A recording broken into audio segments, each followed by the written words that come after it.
mapagpalang gabi mga kaspero. So, night dive tayo ngayon. At nandun na sila Master Dodoy, Master X, at saka si Kuya.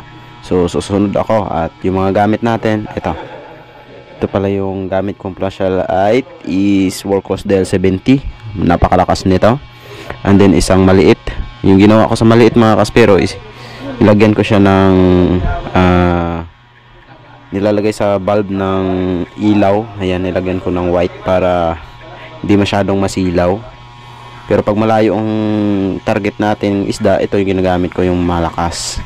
Tapos dalawang battery yung laman ng DL70. Tapos yung isang battery para dito. So magbibihis na ako para makasunod na tayo. Kasi 8:05 na ng gabi. At sana makadali tayo ngayong gabi.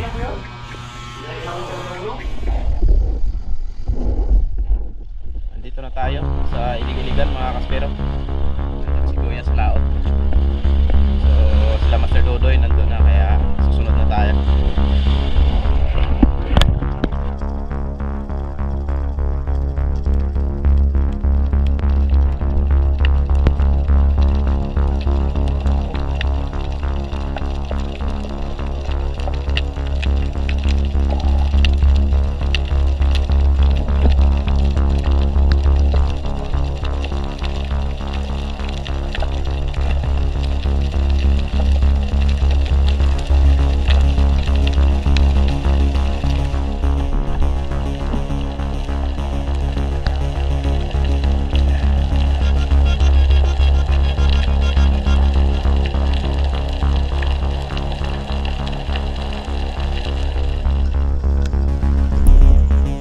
At ito, nakakita agad tayo ng target ng kaspero, isang snapper. At ito yung unang huli natin ngayong gabi mga kaspero. Sana madagdagan pa at madagdagan pa.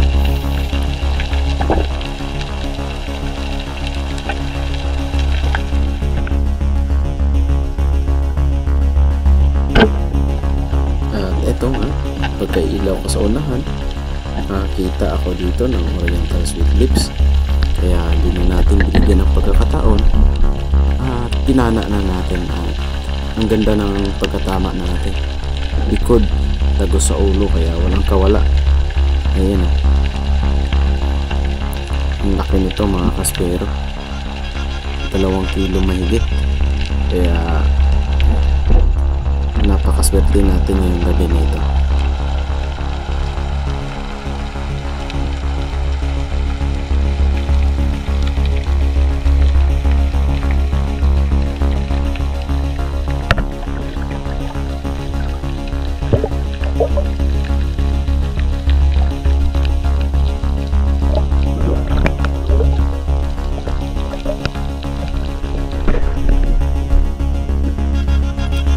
Ito yung pangatlong isda natin, isang samaran na napakaitak, kaya inilawan ko ng malakas para tumigil. Ngunit ayaw talaga, kaya inabot ko na at pinana ko na kahit medyo malayo at tinamaan naman mga kaspero.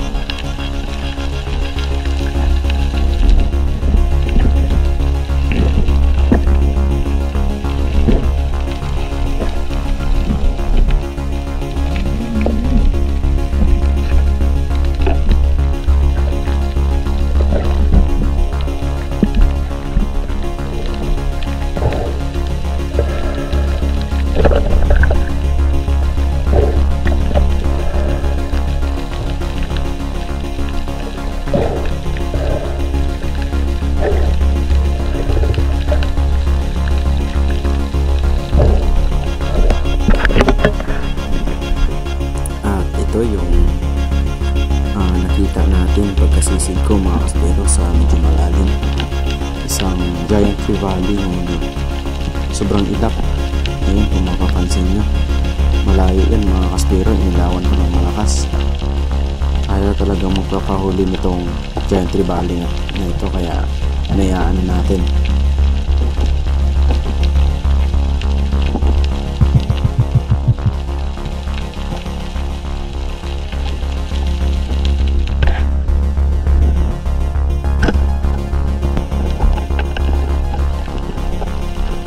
Pagkalangoy ko sa unahan, nakapana ulit tayo ng isang malaking sweet lips o oriental sweet lips.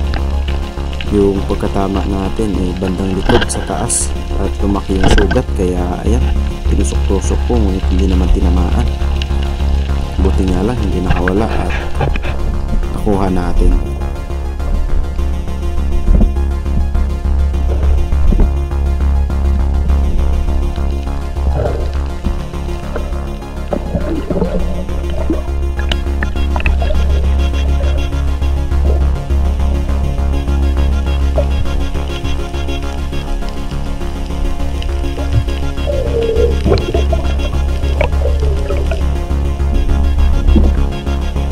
Saktong-saktong pagkailaw ko mga kaspero, ito agad yung bungan, isang green jobfish. Ayan, bihira lang natin mahuli ito sa gabi mga kaspero. Sa araw naman medyo mailap, kaya itong gabi na to nagpakita siya, kaya ihari siya sa atin mga kaspero.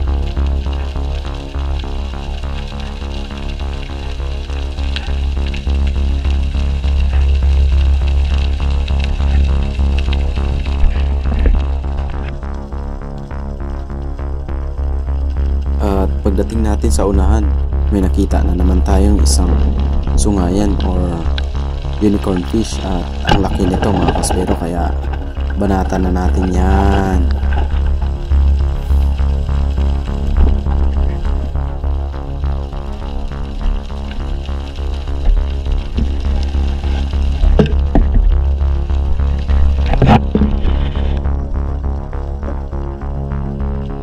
After natin nakuha yung isang unicorn, pagkasisid ko sa unahan, ito na naman, napakita na naman isang malaking unicorn mga kaspero. Grabe, napakalaki, halos 2 kilo mahigit, kaya ang ganda ng mga huli natin ngayong gabi. Swerte talaga pag malakas yung agos dito sa spot na to, naglalabasan yung mga malalaking isda. At eto, nakakita na naman tayo ng isang juvenile barracuda. Good size na rin ito mga kaspero, halos 3/4. Ayan, kulang-kulang 1 kilo, kaya dali siya.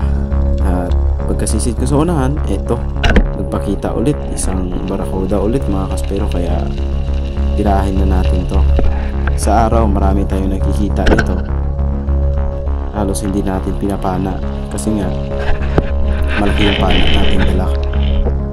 Swerte naman itong gabi, malit lang yung pana, kaya yari siya ngayon. At eto, pagkasisid ko, nakakita tayo ng uso o isang emperor mga kaspero, kaya ayan, na stone shot natin, hindi na nakapalag. Good size na rin ito, kulang-kulang 1 kilo na ito mga kaspero.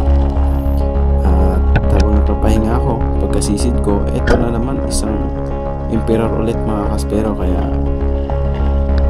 panahin na natin yan para meron na tayong mga snapper or mga goods na isda mga kaspero. At eto, nakarating na tayo dito sa may mga bahura na part, at eto yung nagpakita, isang kumay or surgeon fish. Ayan, medyo bumaon pa yung shaft natin, buti na lang nakuha pa natin kasi medyo may kalaliman din itong spot na ito. Nasa 20 meters din ito mga kaspero, kaya dubling ingat sa mga na night dive dyan ng malalim mga kaspero. Secured agad natin yung mga isda natin at saka yung tali na hindi pupulupot sa atin. At ito, pagkalangoy ko sa unahan, nakakita ulit tayo ng isang surgeon fish. Malaki na rin ito mga kaspero. Dito pa rin to sa spot kung saan napala natin itong unang surgeon fish. Umaot lang ako niya ng konti at nakita natin siya.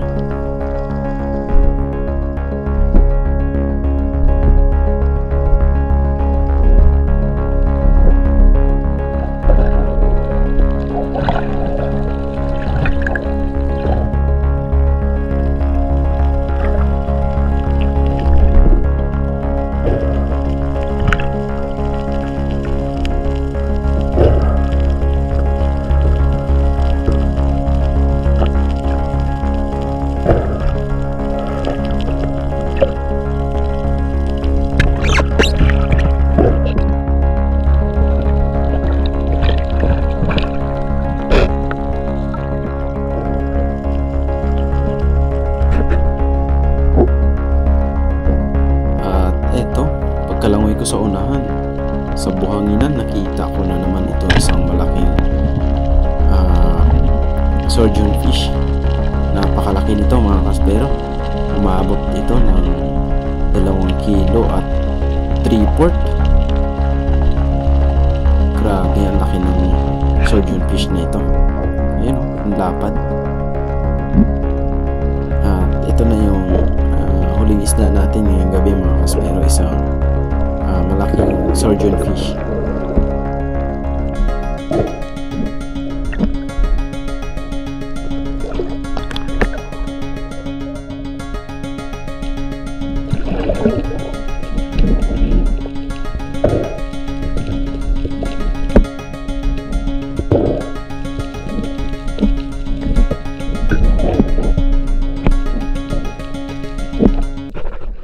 Shoutout tayo mga kaspero. Shoutout kay Franz Nal.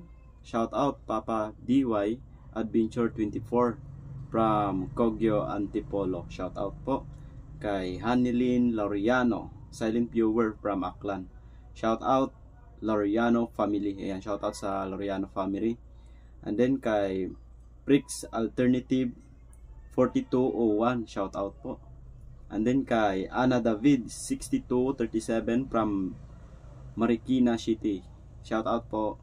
Kay May Eustaquio, silent viewer, shout out.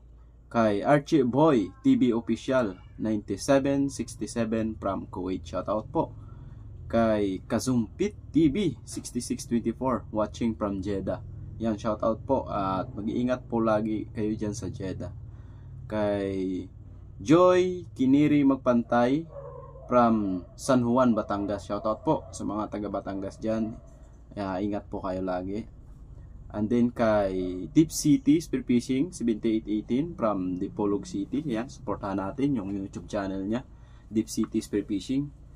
And then kay Dandan Pantilanan 7080 watching from Dubai, UAE. Shoutout po sa inyo dyan. Kay Noy Adventure from Libertad, Antique. Ayan, shoutout po sa mga spero dyan sa Antique. Kay Atan 83, shoutout po. Kay Kirino Jr. Gayuni 1711, shoutout po. Then kay Julieto Kiasta, shoutout po. And then kay Tikno 2182 from Katiklan, shoutout po. And kay Evan Espedion from Look, shout out po. Shout out Pintason family of Patria Antique from Ronnie Pintason. Yan, shout out po. Kay Ronald Gregorio 275 from Pasay City, shout out po sa inyo dyan. And then kay Eduardo Vergara from Lucena City, shout out po. And then kay Manuel Galario 2522 Project 8 Quezon City. Ayan, shout out po sa inyo dyan. And then kay Junjun Pal Jr. 3282, shout out po. And then kay Joseph Cantar from Imos Cavite, shout out. And then kay Rick Silango 6848, shout out po. And then kay Lipay Lifestyle from Bindoy, Negros Oriental, shout out po. And then kay Genevieve Magayan 6977, shout out. Kay Johnny J Kabuhakhak Batal, shout out po. And then may tanong dito from user SS 6KO1MR 11, brand ng diving watch. Siyak po. Siyak po yung dive watch natin. Kay Albert Paulino 8131, shout out. Anong gamit mong na extra battery sa DL70?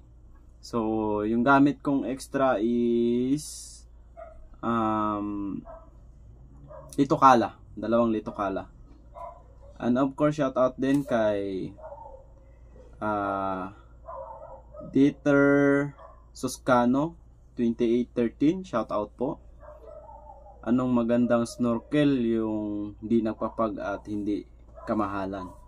So sa snorkel and mask naman mga kaspero, at may lahat ng mga mask naman talaga ay nagpa-fog. So yung the best way dyan is i-defog mo. Meron akong tutorial niyan mga kaspero. Panoorin nyo na lang sa mga video ko. Meron yan kung paano mawala yung fog ng diving mask natin.